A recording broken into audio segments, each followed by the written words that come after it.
감성경제방송 돈다방 미쓰리 1월 26일 수요일 방송 시작하겠습니다. 뉴욕 증시는 너무나 변동성이 심하고 우리나라 증시는 너무나 많이 빠졌습니다. 자, 오늘 돈다방 미쓰리에서는요. 1월 25일 뉴욕 증시 마감 현황과 그리고 지금 우리나라 증시에서 진행되고 있는 이 반등에 대해서 미쓰리의 생각을 좀 전해드리고자 합니다.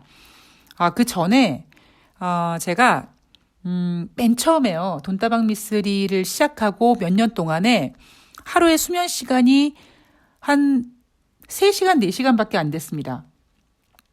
그러니까 초저녁 7시, 8시쯤에 아예 그냥 뭐 술을 먹든지 아니면 약을 먹든지 강제적인 수면에 들어가서 밤 10시, 11시, 12시 사이에 일어난 다음에 뉴욕 증시 시작부터 끝까지 계속 지켜보다가 이제 장 막판에 방송 원고를 후다다다닥 작성을 해가지고 여러분들 출근 시간에 들으시기 위해서 팟빵에다 짠 하고 올리는 거죠.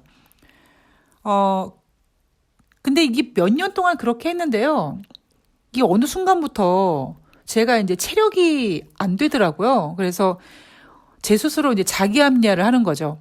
야, 뉴욕 증시를 그렇게 장 초반부터 막판까지 계속 쳐다보면 뭐 인생이 달라지냐? 그럴 필요가 없다. 뭐 이렇게 자기 합리화를 하면서 이제 많이 자려고 노력을 하게 됐습니다.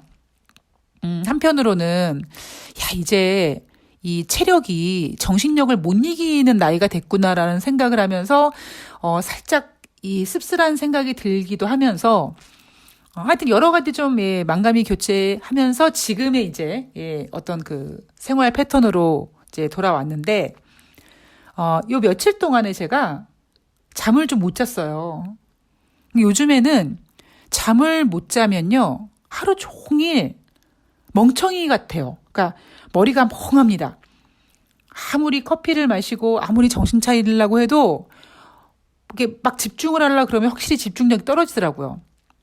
근데 왜 제가 요 며칠 동안 잠을 못 잤냐면 이 얘기가 무서운 얘기인지 재미있는 얘기인지 골 때리는 얘기인지 모르겠는데 제가 얼마 전에 손을 크게 다쳐가지고 응급실에 가서 바늘로 꿰맨 이야기를 앞에서 한번 해드린 적이 있는데 그리고 이제 실밥을 푸는 동안에 염증 조심해야 되니까 물 안 들어가도록 노력했고요. 그리고 실밥을 푸른 다음에도 이제 며칠 동안 이제 살이 아물도록 이제 물 안 닿게 하기 위해서 굉장히 신경을 많이 썼거든요. 근데 그 사이에 지금 제가 키우고 있는 행운이라는 강아지가 있는데 가급적이면 물이 안 닿아야 되니까 제가 한 달 동안을 강아지를 목욕을 안 시킨 거예요. 근데 며칠 전부터 우리 강아지가 이상한 행동을 하는 겁니다. 그러니까 멀쩡하게 자기 집에서 자다가 뭐 제가 잠깐 자리를 비우면 뭐 보이지 않는 곳에 가서 숨는다든가 며칠 전부터 얘가 화장실 변기 뒤에 숨어 있더라고요. 그리고 그걸 어떻게 알았냐면 제가 이제 밤에 잠을 자다가 직업병이니까 이제 딱 눈을 떠서 스마트폰으로 뉴욕 증시가 어떻게 됐는지 딱 확인하고 뭐 올랐구나 빠졌구나 그것만 확인하고 이제 다시 잠에 드는데 느낌이 쎄하더라고요. 그래서 행운이가 자기 집에서 자나 그랬더니 자기 집에 없어요. 갑자기 잠결에 불안한 마음에 행운아 불렀더니 나타나더라고요. 그래서 얘가 도대체 어디서 자고 있었나라고 생각을 하고 말았는데 또 그 다음날도 똑같은 행동을 하는 거예요.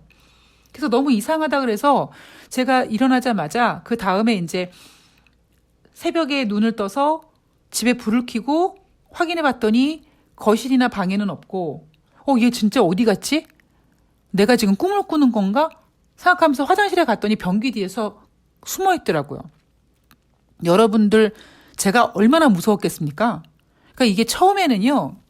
얘가 왜 이러지? 라는 생각이 들다가 이게 점점 요즘 가뜩이나 대한민국 김건희 씨 때문에 뭐 무속 이런 얘기가 하도 이제 이게 귓전에 많이 들리니까 우리 집에 귀신이 있나? 강아지는 귀신을 본다고 하는데 우리 행운이가 귀신을 보고 저렇게 무서워서 변기 뒤에 숨는 건가? 그러니까 온갖 상상을 다 하게 되더라고요. 그래서 저도 이제 뭘 좀 보는 분한테 연락을 드려서 지금 우리 집 강아지가 이런 행동을 한다. 그렇게 이제 말씀을 드렸더니 이분이 뭐라고 하시냐면 구술해야 된다는 거예요. 그러니까 우리 집에 귀신이 있으니까 뭐 귀신이 뭐 여럿이 있는데 뭐 걔가 귀신을 보니까 이제 그거를 이제 구술 뭐 500만 원 정도 돈을 들여가지고 구술해가지고 해야 된다는 거예요. 그러면서 제가 네? 500만 원이요? 뭐 그랬더니 아니 뭐 저는 안 와도 된대요. 그냥 이렇게 돈만 보내면 이제 그분이 알아서 막 해주신다고. 그래서 제가 옛날에도 경험이 있었지만 구순하는 게 아니다라는 생각으로 네, 알겠습니다. 그런데 그런지 전화를 끊었어요. 그리고 정말 무서웠습니다. 예, 며칠 동안. 무서웠고요. 밤에 잠을 못 자겠는 거예요. 그러니까 잠을 못 자니까 내가 잠을 못 자면 제가 물론 지금 방송도 매일매일 하지만 제가 또 이렇게 주위 분들한테 추천해드렸던 종목들도 계속 움직임도 봐야 되고 또 새로운 종목들도 뽑아야 되고 하니까 잠을 못 자면 아무것도 할 수가 없잖아요. 며칠 동안 미치는 줄 알았습니다. 그래서 이걸 어떻게 하지 정말 우리 집에 귀신이 있는 걸까 막 걱정을 했었었는데 어저께 그냥 강아지랑 산책하고 오면서 그래 아무래도 봐도 우리 강아지가 너무 더럽다. 좀 씻겨줘야겠다. 그리고 문득 드는 생각이 뭐냐면 우리 강아지가 약간 그런 게 있어요. 자기가 깨끗하고 그러면 이렇게 사람들한테 가서 막 애교를 부리고 막 그러는데 자기가 좀 깨끗하지 않고 더러우면 애교를 부리지 않거든요. 참 묘한 강아지를 제가 키우고 있습니다. 그래서 순간적으로 얘가 자기가 더러워서 이렇게 변기 뒤에 가서 숨는 건가? 라는 생각이 들어서 이제 어제 목욕을 깨끗하게 시키고 밤에 확인해 봤더니 변기 뒤에 안 숨더라고요. 그러니까 어쨌건 간에 지금 1월 26일 현재로서는 우리 강아지가 씻기질 않아서 더러웠기 때문에 변기 뒤에 숨었다라는 정도의 지금 결론만 내렸고 어쨌든 그 덕에 제가 어제는 그래도 수면을 좀 잘 취했습니다. 그러니까 제가 왜 수면 얘기를 해드리냐면 제가 요즘에 방송에서 실수를 좀 많이 해드렸죠. 제정신이 아니었습니다. 예를 들면 제가 이제 어제 방송에서 1월 23일 날 뭐 나스닥이 장중에 저점을 찍은 건 마이너스 5%까지 찍었죠. 근데 제가 방송에서 뭐라고 했냐면 제가 새벽에 확인했더니 마이너스 2%까지 2%까지 빠졌더라라고 했는데 그게 제가 말씀드린 건 나스닥의 저점을 얘기한 게 아니라 제가 자다가 깨서 이제 뉴욕 증시가 얼마나 빠졌나 이렇게 봤더니 제가 확인했을 그 시간에는 마이너스 2.23이었다. 이 얘기를 해드렸던 거거든요. 근데 조금 더 여기에 대한 부연 설명을 했었어야죠. 제가 확인했을 때는 마이너스 2.23이었는데 나스닥이 더 하락해서 마이너스 5%까지 빠졌다가 나중에 종가에 플러스로 반등을 했습니다. 이것까지 전해드려야 되는데 이 머리가 멍하니까 아무 생각이 없는 거예요. 그리고 또 하나가 뭐냐면 이제 LG 에너지 솔루션 같은 경우에는 제가 방송에서 계속 지금 뭐 청약 증거금이 이제 뭐 1월 27일 날 들어온다. 뭐 그래서 그날 뭐 돈이 유입이 돼서 뭐 유동성이 된다. 뭐 이런 얘기 드렸잖아요. 그러니까 원래는 LG 에너지 솔루션이 1월 21일 날 환불이 됐죠. 근데 이제 제가 드리고 싶었던 얘기는 뭐냐면 어차피 그 청약 증거금은 LG 에너지 솔루션을 사기 위한 청약 증거금이잖아요. 그러니까 1월 27일 날 과연 30만 원이란 공모가에서 뭐 정말 따상이 될진 모르겠습니다만 그 예수금들이 1월 27일 날 LG 에너지 솔루션이 어떻게 시작되는 건지 이제 확인한 다음에 그 계좌에 있는 돈으로 LG 에너지 솔루션을 살 수도 있고 아니면 너무 비싼 것 같다 아닌 것 같다라고 한다면 굳이 그 돈을 빼기보다는 이제 주가도 많이 빠졌으니까 다른 우량주를 살 수 있을 거다. 뭐 이런 뉘앙스를 제가 전해드린 거였습니다. 네. 다시 말씀드리지만 여러분, 수면이 건강을 좌우합니다. 다시 1월 25일 뉴욕 증시 마감 현황을 좀 살펴보면은요, 다우지수가 0.19% 하락했고요. 나스닥이 2.28% 하락했고요. 그리고 S&P 500이 1.22% 하락했습니다. 여전히 뉴욕 증시는 큰 변동성에 노출됐습니다. 1월 24일 날 뉴욕 증시는 다우지수 같은 경우에는 1000포인트 이상 하락했다가 상승 마감했다가 1월 25일은 다시 800포인트까지 하락했다가 결국 종가에는 마이너스 66포인트로 낙폭을 줄였고요. 나스닥 같은 경우에도 1월 24일 날 한 마이너스 2% 하락했다가 장중에 마이너스 5%대까지 밀려갔다가 다시 낙폭을 줄여서 플러스로 종가를 끝낸 다음에 1월 25일 날은 다시 마이너스 3%까지 내려갔다가 마이너스 0.5까지 반등했다가 종가 기준으로는 마이너스 2.28까지 내려가는 굉장히 큰 변동성에 노출이 되어 있었습니다. 지금 시장은 뉴욕 증시는 왜 이래요, 여러분? 그 누구도 FOMC 회의에 대한 얘기를 힌트를 주지 않기 때문입니다.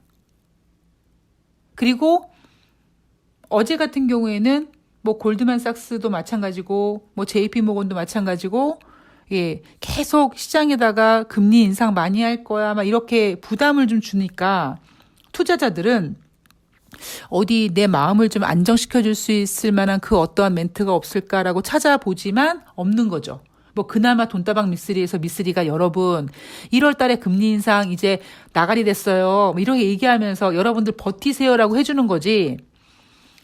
그 어떤 언론이나 이런 데서 전문가들이라는 분이 괜찮아요. 1월 달에 금리 인상 안 할 거야. 이렇게 딱 눈에 보고 귀로 들어서 확인시켜주는 메시지가 없다 보니까 뉴욕 증시는 굉장히 큰 이 변동성에 노출이 될 수밖에 없는 거죠. 제가 이번 주에 계속 말씀드리지만 뉴욕 증시가 크게 하락해야지만 투자자들도 쫄고 연준위원들도 쫄고 그래서 제롬 파월 연준 의장은 이미 지금 나스닥 같은 경우에는 조정 장세에 진입했고 다우지수나 S&P 500도 200일평선에 하회했으며 나스닥 같은 경우는 장중에 20% 이상 하락하면서 약세장으로 전환됐다. 뭐 이런 모습. 그리고 1월 25일 날 새벽에 그 나온 기사 내용 중에 1월 24일 날 뉴욕 증시가 그렇게 크게 하락했다가 종가에 살짝 반등해서 끝난 거는 지금 뉴욕 증시가 이제 약세장에 진입했다라는 사실을 보여준다. 뭐 이런 내용도 나왔습니다. 그런데 이런 공포스러운 시장을 주식 투자하는 여러분들도 공포스럽지만 금리를 결정하는 연준으로서도 상당한 부담이 있는 거죠. 그래서 여러분들한테 욕을 먹을 각오를 하고 연준에서 금리 인상을 빠르게 많이 하지 않기 위한 방법은 뉴욕 증시가 좀 빠져야 된다. 좀 많이 빠져야 된다라고 제가 계속 얘기를 해드리고 있는 겁니다. 그래서 지금 어느 지경까지 와 있냐면 지난번에 JP모건 회장인가요? 1월 달에 금리 인상 할 거다. 뭐 올해 6번, 7번 할 거다. 1월에 금리 인상할 수 있고 3월에 50bp 인상할 수 있고 뭐 이렇게 떠들어댔던 얘기들. 근데 지금 그런 얘기들이 약간 좀 볼륨이 줄어들었죠. 그래서 현재까지 이제 FOMC 회의 결과를 얼마 남기지 않고 지금 시장에 나오는 얘기는 뭐냐면 1월 달에 금리 인상 가능성은 나가리. 그리고 3월 달 첫 금리 인상 신호가 나올 듯. 그러니까 3월 첫 금리 인상 신호가 나올 것이라는 첫이라는 단어가 썼으니까 1월 달 금리 인상 안 한다는 얘기입니다. 그래서 우리는 이제 하나씩 그들이 설레발쳤던 내용들을 이제 제끼고 가는 거죠. 그래. 야, 우리가 너무 떨었던 것 같아. 야, 어떻게 당장 1월 달에 금리 인상을 하냐? 말도 안 돼. 뭐 이렇게 이제 정신 차리고 이제 하나씩 그들의 설레발 소리에 이제 체크해 가면서 냉정해지는 거죠. 그리고 대차 대조표 축소 계획에 대해서도 지금 시장은 연준의 어떠한 입을 기다리고 있다라고 하지만 제롬 파월 연준 의장이 원래 지난번 공식적으로 올 연말에 대차 대조표 축소를 시작할 것이라고 했는데 지금 상황에서 갑자기 앞당기기에는 무리가 있습니다. 왜? 증시가 많이 빠졌거든요. 만약에 여러분 쓸 카드가 많은 미국이 금리 인상을 한다고 막 했을 때 최근 들어 블랙아웃 기간조차에도 뉴욕 증시가 빠지지 않고 뭐 그래봤자 혼조세 뭐 계속 이렇게 진행이 됐으면요. 연준은 1월 달에 금리 인상을 했었을 겁니다. 근데 지금은 증시가 많이 빠져서 연준이 금리 인상 카드를 쉽게 못 내민다는 거죠. FOMC 회의에 대해서는 이제 미쓰리 시나리오대로 증시가 빠졌고 이제 연준이 이제 1월 달 금리 인상 얘기 쑥 들어갔고 3월 달에 금리 인상할 가능성에 대해서 제시를 할 텐데 이것도 여러분 제롬 파월 연준 의장이 기자회견하면서 여러분 우리 미국은요 1월 달에 금리 동결할 거고요 3월 달에 반드시 꼭 머스트 금리 인상할 거예요. 이렇게 얘기 안 합니다. 못 합니다. 그리고 지금 같은 주가 변동성과 하락에는 대차 대조표 축소에 대해서도 굉장히 신중할 가능성이 높아졌습니다. 자, 우크라이나 사태에 대해서 얘기해 볼까요? 지금 국내 뉴스에서는 뉴스를 보도하면서 막 무기 보여주고 막 이렇게 막 전쟁 날 것 같은 분위기를 막 내보내지 않습니까? 근데 미군이 8,500명에 대해서 유럽 배치 준비 태세를 강화했다. 이거 싸우는 거 아니에요? 물론 만약에 이런 얘기 나왔으면 선제 타격 얘기하시는 우리 윤석열 후보 같은 경우에는 미사일 쏘셨겠죠. 근데 미국은 지금 그런 상황이 아니라는 겁니다. 그래서 미군 8,500명에 대해서 유럽 배치 준비 태세가 강화됐다라는 거예요. 그래서 나토가 필요할 경우에 참여한다라는 거지 지금 8,500명의 군인이 전쟁을 시작했다가 아닙니다. 그리고 25일 날 조 바이든 대통령을 비롯해서 각 기구 유럽 국가들의 정상들이 화상회의를 했는데 러시아가 우크라이나 침공을 하는 것에 대해서 좀 저지하자 어떻게 하면 저지할 수 있을까 이 방안에 대해서 얘기해보자 라고 했다라는 거죠. 그리고 우크라이나는 주권과 영토 보전을 지키는 것에 대해서 우리가 지지해줘야 된다라고 얘기를 한 겁니다. 당연한 얘기를 한 거죠. 그럼 이 상황에서 25일 조 바이든 대통령을 비롯해서 화상회의에서 옌병아 뭐 러시아가 우크라이나를 뭐 공격하거나 말거나 지금 나 조 바이든은 이제 머리 아파 죽겠는데 미친 것들 아니야? 뭐 이러겠습니까?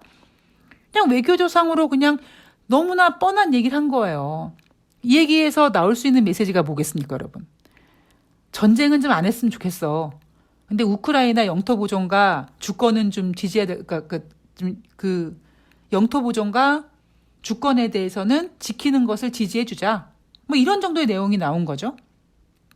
자, 러시아 같은 경우에는요, 미군이 8,500여 명 유럽 배치 준비 태세 강화했다라는 소식을 듣고 러시아가 우리 러시아 개섭섭하다라고 얘기를 했습니다. 그리고 러시아가 한 얘기가 뭐냐면 향후에 협상을 지속할지 안 할지에 대한 그 결정을 하기 위해서 미국은 러시아의 안정을 보장해 줘라. 이렇게 요구했고요. 이번 주 안에 미국에서 알았어, 서면으로 답해줄게 라고 했습니다. 그러니까 뉴스에서 전쟁 날 것처럼 막 떠들어대고 있지만 실질적으로 지금 돌아가는 분위기가 야, 우리 총 쏘고 미사일 쏘고 이러지 말자. 누구 좋으라고 이러니? 우리 단무지들이 아니잖아. 뭐 이런 지금 진행 상황이 전개가 되고 있는 겁니다. 대신에 미국 입장으로선 가만히 있을 수는 없으니까 조 바이든 대통령이 푸틴 러시아 대통령에 대해서 직접 제재를 가할 수 있다 정도의 메시지는 나왔습니다. 자, 그리고 미쓰리가 어제 방송에서 마켓에서 발표하는 제조 PMI 지표, 서비스업 PMI 지표가 부진할 것입니다. 근데 정말 부진했습니다. 그 얘기는 뭡니까, 여러분? 제가 다시 말씀드리지만 경제는 흐름이기 때문에 이 경제 지표 같은 거를요, 모는 종이에다가 이렇게 월별로 축 점을 찍어 보면 지금 경제 흐름이 어떻게 흘러가고 있구나라는 게 보이거든요. 그러니까 저는 그 작업을 10년을 넘게 해오다 보니까 제가 IH 마켓에서 발표하는 제조업, 서비스업, PMI 지표가 부진할걸요? 라고 얘기를 할 수 있었던 거고, 지금 제가 연준이 여러분이 걱정하는 만큼 공격적으로 금리를 인상하지 않을 거라고 지금 얘기하는 이유는, 그 근거는 제가 그 경제지표 흐름을 보면서 아니 예인병증은 경제지표가 꺾이고 있는데 무슨 얼어 죽을 놈에 이런 상황인 겁니다. 자, 이날 발표됐던 1월달 소비자 신뢰 지수도 12월에는 115.2였는데 그리고 시장 예상치는 111.7이었는데요. 1월달 소비자 신뢰 지수는 113.8로 12월달 115.2보다 부진했습니다. 그리고 리치먼드 연방준비은행에서 발표한 1월달 제조업 지수도 12월에는 16이었는데 이번에는 8이 나왔고요. 시장 예상은 15였습니다. 여러분 지금 경제 지표가 꺾이고 있어요. 근데 지금 꺾이는 경제 지표는요.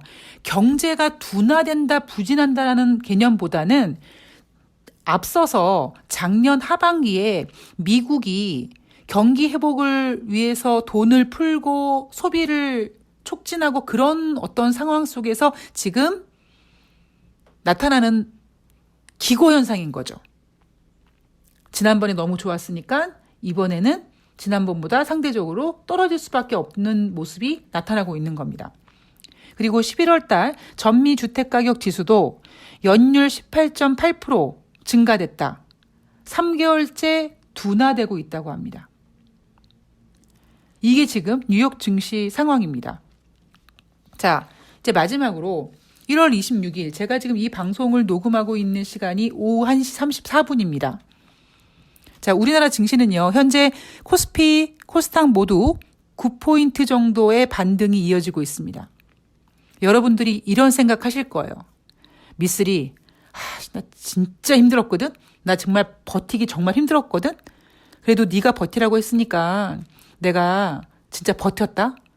근데 1월 26일 날 아침에 눈을 떴는데 뉴욕 증시가 막 변동성으로 지랄 연병을 했는데 그래도 대한민국 증시는 그래도 반등을 하네. 그런데 미쓰리 너무 약한 거 아니니? 이렇게 생각하시는 분들이 계실 거예요. 근데 저는요. 여러분들께 이런 얘기를 좀 해드리고 싶어요. 우선 현재 대한민국 수급은 코스피 같은 경우에는 외국인들이 매도를 하고 있습니다. 참 신기하죠? 지금 진행되고 있는 원달러 환율이 마이너스예요. 빨간색 아닙니다. 전일 대비 지금 1원 정도 하락했습니다. 그런데 외국인들은 팔고 있습니다. 왜 팔까요? 예, 어쩔 수 없이 말씀드리지만 지금 윤석열 리스크가 시장에 반영되고 있다는 걸 여러분께서 감안하셔야 된다라고 말씀드리고 싶고요. 두 번째는 여러분 수요일 날 우리나라 증시가 막 강한 반등을 했어요. 막 상승폭이 막 50포인트 강한 반등을 했어요. 그럼 그 강한 반등이 여러분 오래 갈 수 있을까요? 못 갑니다. 저는 오히려요. 우리가 주식시장의 정확한 그 얘기인지 모르겠는데 제가 좀 갑자기 기억이 안 나는데 그런 얘기가 있어요. 증시는 두려움의 벽을 타고 이렇게 올라간다는 얘기가 있습니다. 제가 계속 말씀드리는 게 여러분 동학개미, 서학개미 그런 그 투자자들이 시장을 떠나야 되고 이런 얘기 계속 해드리지 않습니까? 그러니까 여러분들도 어쩌면은 나도 예민병할 동학개미인데 저거 전년이 저게 내 욕을 하고 있네 이렇게 생각하실지 모르겠습니다만 그게 어쩔 수 없는 주식시장에 혹은 이런 그 경제 원리에 기초가 되는 거거든요. 너무 많이 몰리면 안 되는 겁니다. 그런데 저는 오히려 지금 같은 반등이 상당히 좋다고 생각합니다. 지금 왜 강한 반등이 못 나오냐면 물론 아침에 눈을 떴을 때 뉴욕 증시가 여전한 변동성에 노출됐다라는 면도 있지만 그 부분 때문에 그리고 아직까지 1월달 FOMC 회의 결과를 우리가 확인하지 못했던 그 불안감 때문에 우리나라 증시는 저가의 어떤 메리트 가지고 반등은 하지만 여전히 두려운 거예요. 여러분 시장이 이렇게 두렵게 이게 얘네들 오후에 다시 파란색 나고 다시 꼬꾸라질 것 같은데 이런 공포감이 있잖아요. 그러면 어떤 일이 벌어지냐면 현금을 갖고 있는 개인 투자자들이 못 들어와요. 그들이 언제 들어오겠습니까? 확실하게 눈에 보였을 때 그러니까 FOMC에서 뭐 금리 인상을 점진적으로 뭐 하겠다 뭐 이런 발언들이 나와서 어떤 시장의 안정적인 그런 분위기를 형성해주고 그거를 전문가들은 불확실성이 해소됐다라는 얘기를 한다면 그때 가서 이제 사겠죠. 그런데 지금은요, 아직까지 불확실한 상태에서 그들이 들어오지 못합니다. 저는 당분간 이런 분위기가 지속됐으면 좋겠어요. 왜냐하면 이 방송을 듣고 계신 분들 중에 이제 제가 종목을 추천해서 갖고 계신 분들도 계실 텐데 그분들이 물론 그 종목들이 이번 하락장에 마이너스였지만 지금 이렇게 애매한 반등 속에서 지금 상승폭이 다른 우량주보다 크게 나타나는 모습을 아마 지금 여러분들은 보고 계실 겁니다. 그러니까 제가 가장 이제 기다리고 있는 장이 이런 거죠.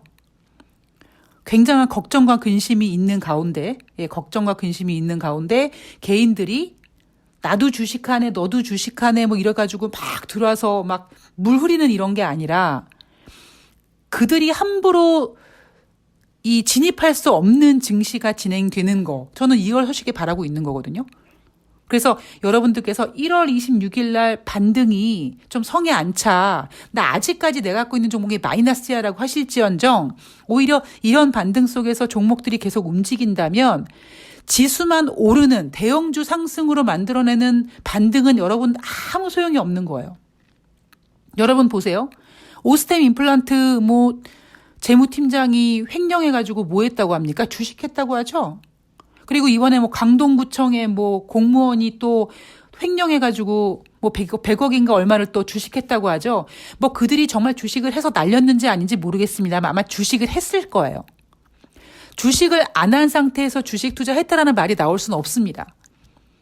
그러니까 그냥 개인 투자자들이 주식시장에 발을 들여야 되는데 돈이 없으니까 횡령까지 해서라도 발을 들여놓고 싶었던 그런 장이 그동안 진행이 됐던 거예요. 근데 지금 어떻게 됩니까? 다 거덜나잖아요. 뉴스 보니까 그 강동구청의 공무원은 그 100억 넘는 거 다 주식으로 날렸다면서요. 한 30억 정도 환수시킨 거 빼고는. 그러니까 그렇게 거덜이 나는 겁니다. 그래서 여러분들이 지금 하셔야 될 게 뭐냐면 주식 이 시장의 트렌드를 알아야 돼요. 여러분 이 방송을 들으시는 일명 주린이라는 분들이 주식시장에 진입했을 때는 유동성 장세의 시발점이라는 거죠. 2018년도, 19년도 그때 분위기였고 지금은 그런 분위기가 아니라는 겁니다. 그래서 저는 오히려 이렇게 불안한 반등. 이거 오후장이 다시 마이너스로 될 것 같아. 괜찮아요. 오후장이 다시 마이너스로 꺾여도 괜찮습니다. 오히려 그런 모습이 며칠 동안 이어지잖아요. 개인 투자자들이 진입을 못해요. 그래서 여러분들께서 1월 26일 우리나라 증시의 어떤 반등의 모습에 대해서 이게 뭐야. 에이 이렇게 서운해하지 마시고요. 이런 증시의 패턴이 이런 증시의 어떤 모습이 올해 그러니까 꾸준히 나타날 가능성이 있구나라는 걸 한번 고려해 보시기 바랍니다. 자, 시장이 크게 반등하지 못해서 서럽다? 서운하신가요? 그렇게 생각하지 마세요. 저는 오히려 오늘 크게 반등했는데 막 삼성전자 올라가고 막 대형주들 막 3% 4% 올라가가지고 코스피 지수만 뭐 2,800포인트 회복했다 이런 의미 없는 상승이 아니라 갖고 있는 종목들이 이제 고개를 드는 그런 장세가 여러분들이 정말 돈 벌 수 있는 장세라고 생각을 합니다. 미쓰리도 마찬가지고요. 자, 여러분들 모두 화이팅 하시고요. 자, 저는 1월 27일 과연 연준이 어떤 카드를 들고 나올지 거기에 대해서 또 준비해서 찾아뵙도록 하겠습니다. 여러분 좋은 하루 되시고요. 고맙습니다.